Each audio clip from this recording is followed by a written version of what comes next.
Okay, so I thought I'd do another little video here about pronunciation in Spanish to kind of complete the whole thing. So this plus the last video I think should be everything you need to know to pronounce Spanish fluently. And so the last video kind of went over the basic vowel sounds and consonant sounds and over the basic rules that thankfully never change in Spanish. Okay, they never change with the occasional exception of certain words of foreign origin. Um, but the great majority of words, there's no exception. So anyhow, let's get into a little bit more in-depth things. So remember the vowels? A, E, O, and U. Well, there's certain combinations of vowels, and in order to understand them, we need to understand the difference between strong vowels and weak vowels. So the strong vowels, the A, E, and O, these vowels don't combine with other strong vowels. As we'll see here in a bit, they don't combine. You put a strong vowel by a strong vowel, unless it's the same vowel, they don't combine. They're two separate sounds. But when you put them next to a weak vowel, the E or the U, which you see kind of act like a Y and a W, they produce a diphthong, or a combination of two vowel sounds in one sound. So the strong vowels, like here, I, it's A. Okay, A. You don't really have to stop your voice and say A, but they're two different sounds. It's A. Okay. For example, Kai, that's fall. Someone fall. You know, he's falling. He falls. Kai, el Kai. So it's not Kaye. Kaye with a double in the middle. That's a street. Okay. So you don't want to try to swing them together. It's just A, Kai. Okay. Um, Ao, Ao, A, Ao, Ao. Let's say, sorry, Oe. It's two distinct vowel sounds, and you just change from one to the other. You don't try to blend them together. Okay, just say one right after the other. But if it's got a weak vowel such as the E, now the E is going to be like a Y. So let me just show you the next slide here. This might make it more understandable because we know what ya is, right? Ya, ya. Well, if you see ia, it's ya. Same thing with ye, it's ye, ye. Okay, and then yo, same thing. It just depends how they spell the word.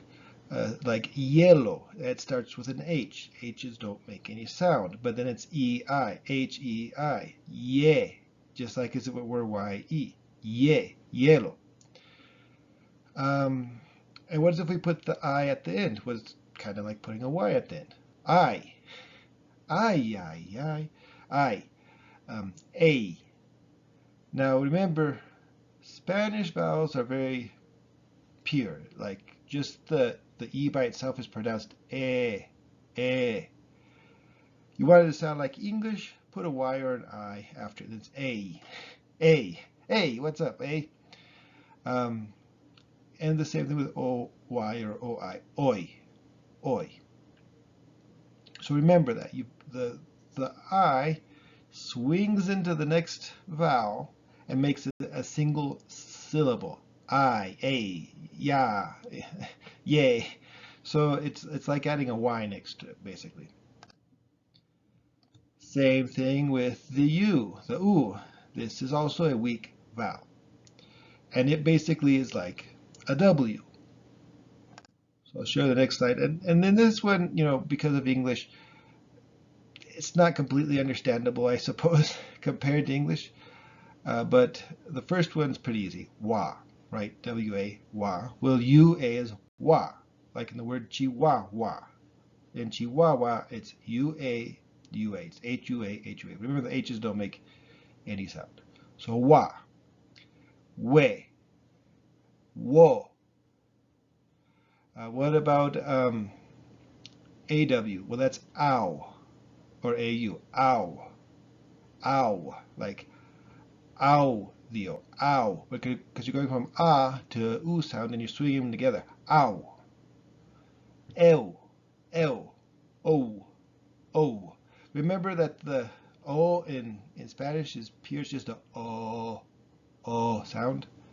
If you want it to sound English, you add a U on it. It's O. That's like an English O. O.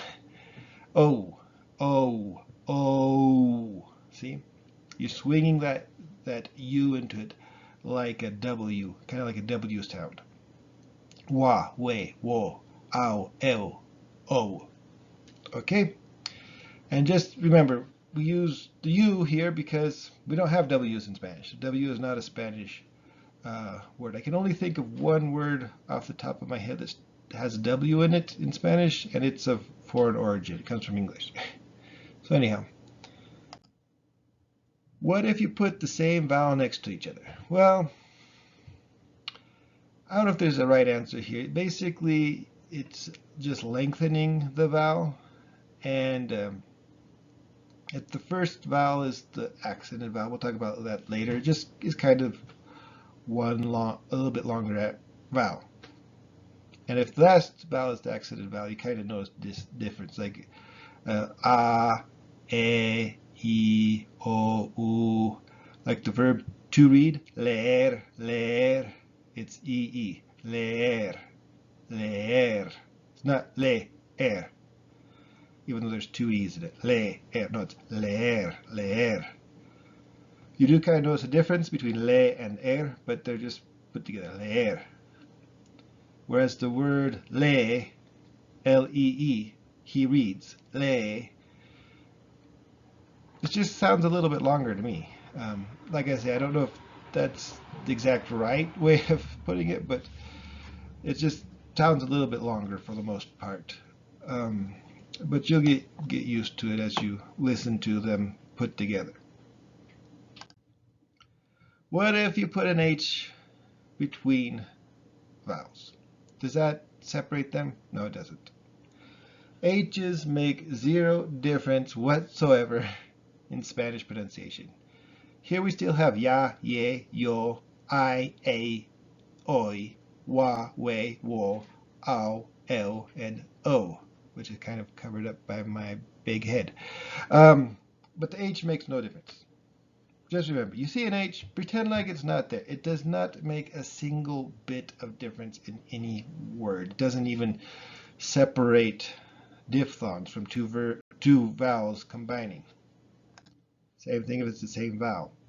A, e, I, o, u. It's not e, no.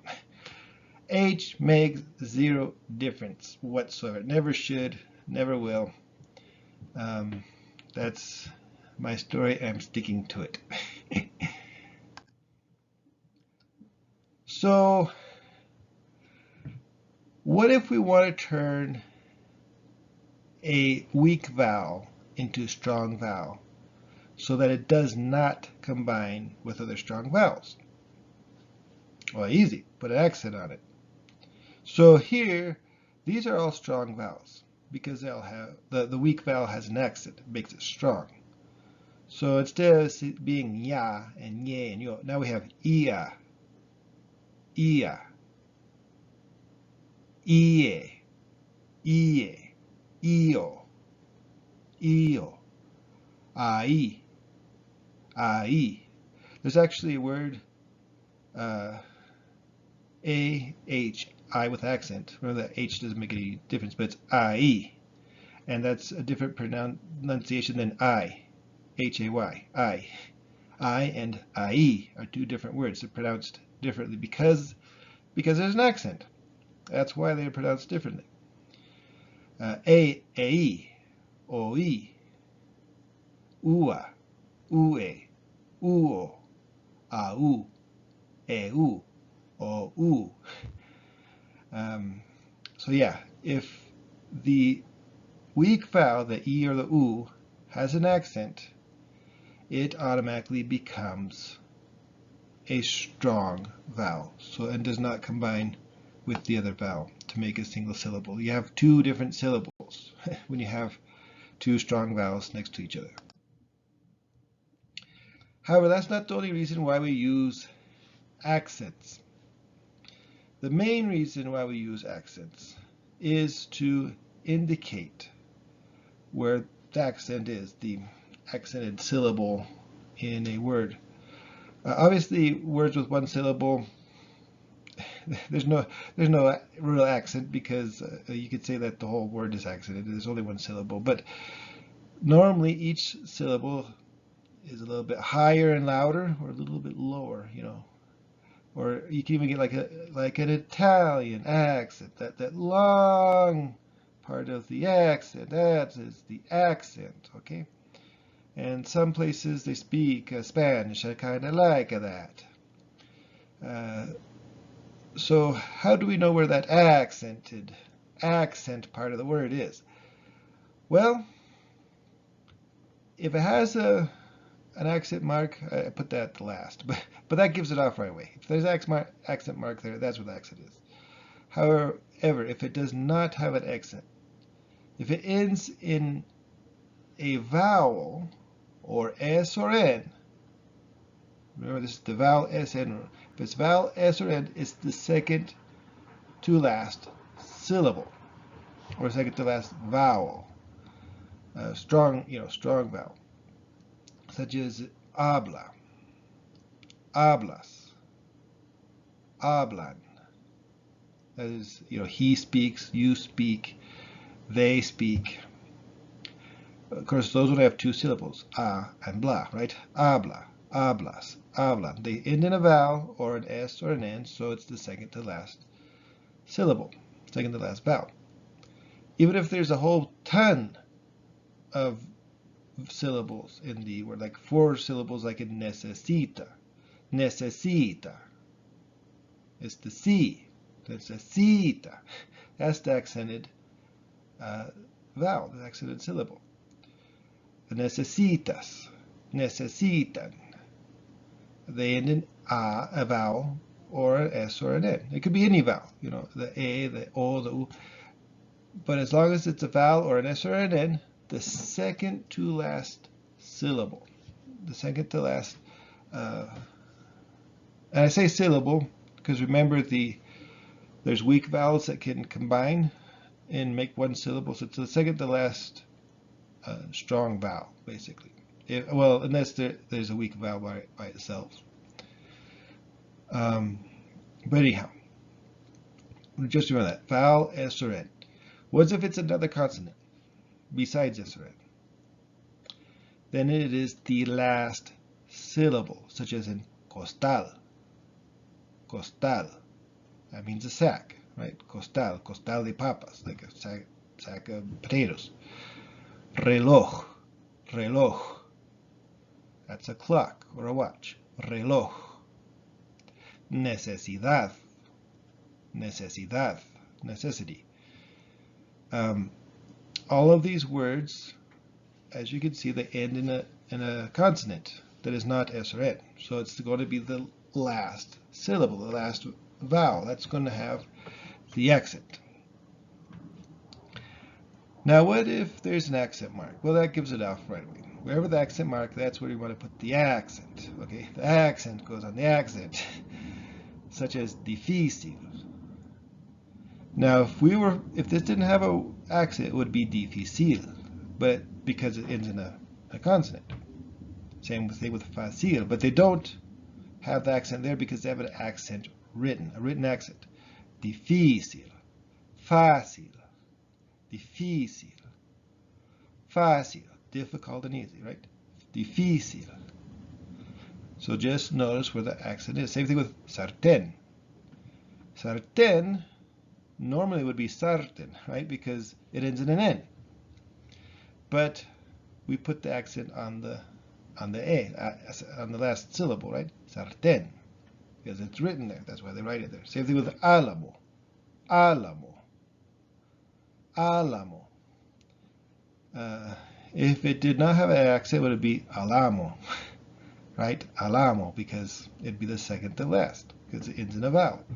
But no, it's álamo, because we write down the accent. So I hope that helps understand where do we put the accent on these words. Well, it depends where we put either the written accent or what letter it ends in. So just remember the vowel SN rule. If it has an accent, just go with wherever the accent is written.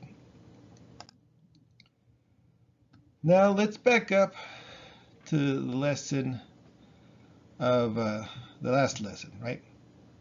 I had mentioned that like the C before an E or an I becomes soft. Like we have ka, se, si, ko, ku. But if we want K and ki, what do we use? Q-U-E, Q-U-I. K, ki. What if we want to say que or qui? Well, easy. We just change it out for a C, because you can't pronounce the U after, between Q and E or Q and I. So you just put a C and it becomes qua, que, qui, quo, quo. Pretty straightforward, right? Hopefully it is. So Q-U-E, Q-U-I, the U is silent. You want to pronounce this, the U, put a C on it, such as in the word cuidado, right? Be careful, cuidado. Or care, that's what that can be, cuidado. What about G-U-E, G-U-I? Now there is no other letter in Spanish for a hard G. There is a hard C. You could use the Q or the C, or even the K, right? But since there is no other letter for the hard G, we've got to use a diéresis, or two dots above the U. Because G-U-E, G-U-I is gay and gi, such as in the word guerra, right? But what if we want to say gue or gui? Well, we add two dots between the G and the E, or the G and the I. The other ones we don't need the two dots, because the U does not become silent between G-U-A or G-U-O. So it's gua, gue, gui, guo. So if you see those two dots, that means pronounce me, please. I gotta be pronounced here, like in the word pinguino, penguin, pinguino. That U has two dots above it. Okay.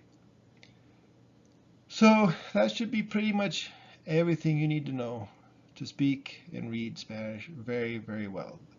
I can think maybe of a few more, tiny rules that they're not that important. This is so far the most important. So I hope this helps, and enjoy. Thank you.